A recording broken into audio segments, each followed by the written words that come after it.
ভাই এক বাসায় যখন ছিলাম লায়লা আমার সামনে মামুন আমার সামনে মামুন লায়লাকে লিপ কিস করছে এন্ড পরবর্তীতে তারা এসে বলছে ভাই বোন। এটা কেমন ভাই? আমি তো বুঝলাম না। মানে একটা মেয়েকে লিপ কিস করছে, আবার তাকে বুড়ি বলছে, তাকে মা বলছে, তাকে বোন বলছে। মানে এইটা কি? এইটা আমার কাছে খুব উইয়ার্ড লাগছে। কসম কাটে চোরেরা। এখন যদি আমি কসম কাটি আপনারা বলবেন যে আমি চোর। লায়লা কখনো আমাকে 2 টাকা, আমি চ্যালেঞ্জ করে বললাম, আমার এই ভিডিওটা যদি আপনারা দেখে থাকেন, পার্সোনালি যারা আপনাকে লায়লাকে চেনেন, আপনারা লায়লাকে আস্ক করতে পারেন, আমাকে সে কখনো 2 টাকা দেয় না। বাট তখন তো আমার কাছে মনে হতো যে মামুন একজন ফেরেস্তা, আর একজন ফেরেস্তা যে এইভাবে শয়তানের মতো কাজ করে একটা মেয়েকে পচায় দিবে, বা একটা মেয়ের আর্থিকভাবে সব কিছু নিয়ে তার সাথে 4 বছর রিলেশন থেকে শুরু করে এক বাসায় স্টে করে তাকে বুড়ি বলবে, 50 বছরের বুড়ি সে, তার সাথে আমার যাই, সে আমার মায়ের বয়সী। এখন টাকা পয়সা নেওয়া শেষ। আমি ওকে ফার্স্টে ভাবি অ্যাড্রেস করতাম, মামুনের ওয়াইফ হিসেবে জানতাম। সো আমি ওকে 3 বছর যাবৎ ভাবিই বলেছি। অ্যান্ড ভাবি বলার পিছনে রিজন হচ্ছে মামুনের রেফারেন্সে পরিচয়। আমি লায়লাকে ভাবি বলেছি। অ্যান্ড আমি এক বাসায় থেকেছি ওদের সাথে। সো আমি দেখেছি ওরা হাজব্যান্ড ওয়াইফের মতো রিলেশন করেছে। সো হাজব্যান্ড ওয়াইফের মতো যেখানে রিলেশন করেছে সেখানে তো আমার ভাবি ডাকতেই হবে।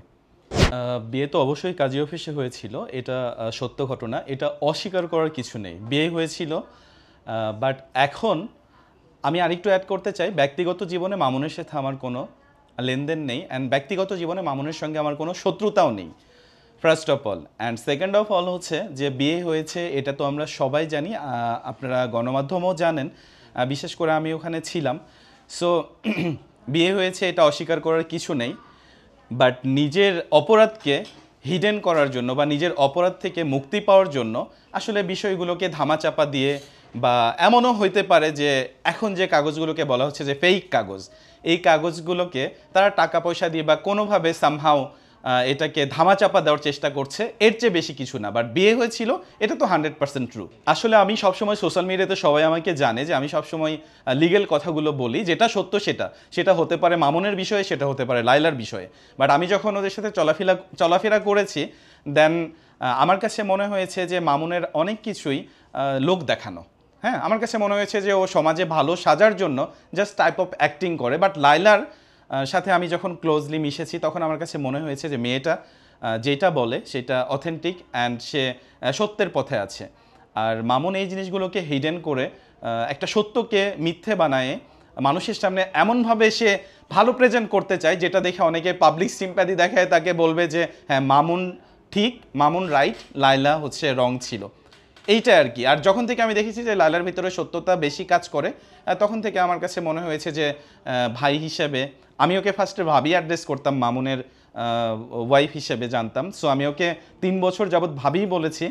অ্যান্ড ভাবি বলার পিছনে রিজন হচ্ছে মামুনের রেফারেন্সে পরিচয়। আমি লায়লাকে ভাবি বলেছি। অ্যান্ড আমি এক বাসায় থেকেছি ওদের সাথে। সো আমি দেখেছি ওরা হাজব্যান্ড ওয়াইফের মতো রিলেশন করেছে। সো হাজব্যান্ড ওয়াইফের মতো যেখানে রিলেশন করেছে সেখানে তো আমার ভাবি ডাকতেই হবে। আমাকে সাক্ষী রাখার পেছনে একটাই রিজন, আসলে সোশ্যাল মিডিয়াতে অনেক ভাই ব্রাদার আছে, অনেকে আছে, বাট কাজের সময় কাউকে পাওয়া যায় না। আর আমাকে রাখার পেছনে কারণ হচ্ছে এটাই যে আমি কখনো মিথ্যে বলি না, আর আমি সেই জায়গাতে যেই সাক্ষী দিব যেটা আমার কাছে ইউনিক অ্যান্ড অথেন্টিক মনে হবে, আর ডিসেন্ট জায়গায় যেতে আমি পছন্দ করি। বাট আমি জানতাম না যে এই চক্রটাকে তারা এভাবে সাজিয়ে সব কিছু ধামাচাপা দিয়ে লায়লার উপর এককভাবে ব্লেম দিবে অ্যান্ড নিজে পাবলিক সিম্পাথি নিবে। এটা যদি জানতাম তাহলে আমি অবশ্যই সেখানে ভিডিও ক্লিপস বা অনেক কিছু করে রাখার চেষ্টা করতাম। বাট তখন তো আমার কাছে মনে হতো যে মামুন একজন ফেরেস্তা, আর একজন ফেরেস্তা যে এইভাবে শয়তানের মতো কাজ করে একটা মেয়েকে পচায় দিবে, বা একটা মেয়ের আর্থিকভাবে সব কিছু নিয়ে তার সাথে 4 বছর ফিজিক্যাল রিলেশন থেকে শুরু করে এক বাসায় স্টে করে তাকে বুড়ি বলবে, 50 বছরের বুড়ি সে, তার সাথে আমার যাই, সে আমার মায়ের বয়সী।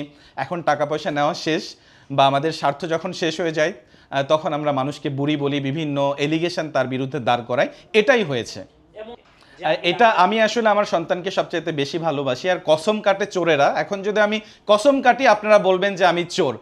লায়লা কখনো আমাকে 2 টাকা, আমি চ্যালেঞ্জ করে বললাম, আমার এই ভিডিওটা যদি আপনারা দেখে থাকেন, পার্সোনালি যারা আপনাকে লায়লাকে চেনেন, আপনারা লায়লাকে আস্ক করতে পারেন, আমাকে সে কখনো 2 টাকা দেয় না। অ্যান্ড কিছুদিন আগে আমার মেয়ে বিআরবিতে ভর্তি ছিল, ওইখানে 2,80,000 টাকা আমার বিল উঠেছে।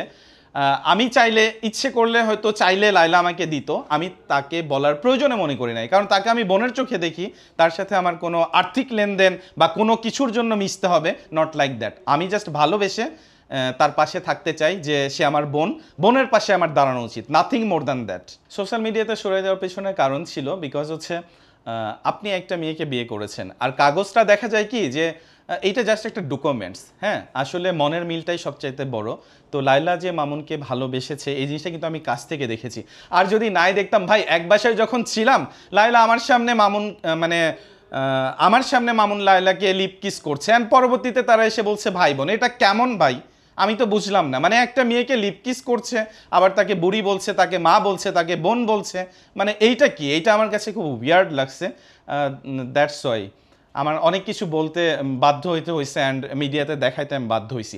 এখন তারা যদি টাকা পয়সা দিয়ে বিভিন্নভাবে ধামাচাপা দিয়ে মনে করে যে আমি আমার অপরাধ থেকে বেঁচে যাব, এটা তাদের একান্তই ব্যক্তিগত ব্যাপার। এই ব্যাপারে আমি কিছু বলতে চাই না।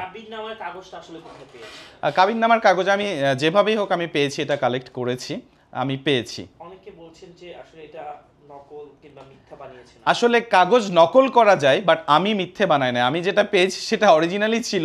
এখন তারা যদি নতুন করে ধামাচাপা দিয়ে নকল কাগজ বের করে, এতে তো আমার কোনো দোষ নেই। আমি যেটা পেয়েছি সেটা রিয়েল ছিল। আচ্ছা, আমরা আরেকটু জানবো যে আসলে আমরা কাজী অফিসে খোঁজ নিয়েছি, আসলে এমনিতে বিয়ে হয়েছে। একটা বিয়ে কি কখনো সাক্ষী ছাড়া হয়? এটা তো আসলে বোঝা উচিত। কোনো কাগজ কলমে লেখা নেই। কাগজ কলমে লেখা নেই। এখন কাগজ কলমে লেখা ছিল, সেটাকে তারা হয়তো ভ্যানিশ করেছে, এরকম হইতে পারে। বাট সাক্ষী ছাড়া বিয়ে হয় এরকম তো আমি কোথাও দেখি নাই।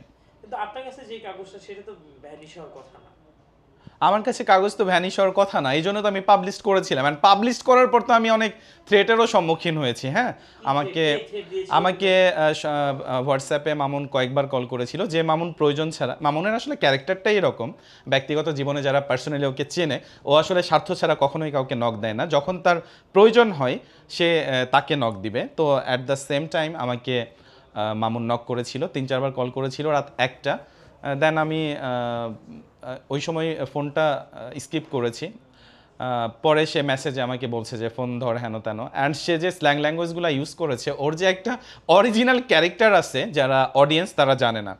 মামুনের দুইটা সাইড আছে, একটা এক্সটার্নাল, একটা ইন্টারনাল। এটা আমি পার্সোনালি বলবো, অ্যান্ড আপনারা যারা ওর ক্লোজ তারাও জেনে থাকবেন যে ও যখন ভয়ঙ্কর রূপ ধারণ করে তখন ওটা ওর একটা আলাদা রূপ। এই হিংস্র রূপটা যে ওকে দেখেছে সে বুঝবে আসলে মামুন কি। আর পাবলিকলি যেটা মামুন যে ফেসটা শো করে, আমার কাছে মনে হয় এটা জাস্ট ওই যে ভণ্ডরা যেরকম ভালো সেজে থাকে না মানুষের সিম্প্যাথি নেওয়ার জন্য, লাইক এইটাই। ও হচ্ছে সাধু সেজে থাকে। ওর অপকর্ম বা ও যে কাজগুলো সমাজে করে, এইটা যদি আসলে অডিয়েন্সকে তুলে ধরা যায়, তখন আমার কাছে অনেক এভিডেন্স আছে। অ্যান্ড ও যে আমার সাথে মেসেজ চ্যাট করে আমাকে যে থ্রেটগুলো দিয়েছে, এই মেসেজগুলোও চাইলে আমি এখনও দেখাইতে পারি। সেগুলো আমি স্টিল রেখে দিছি।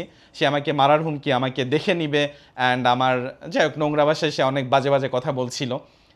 তো ও পারে না এমন কিছু নাই, আমি ওকে চিনি।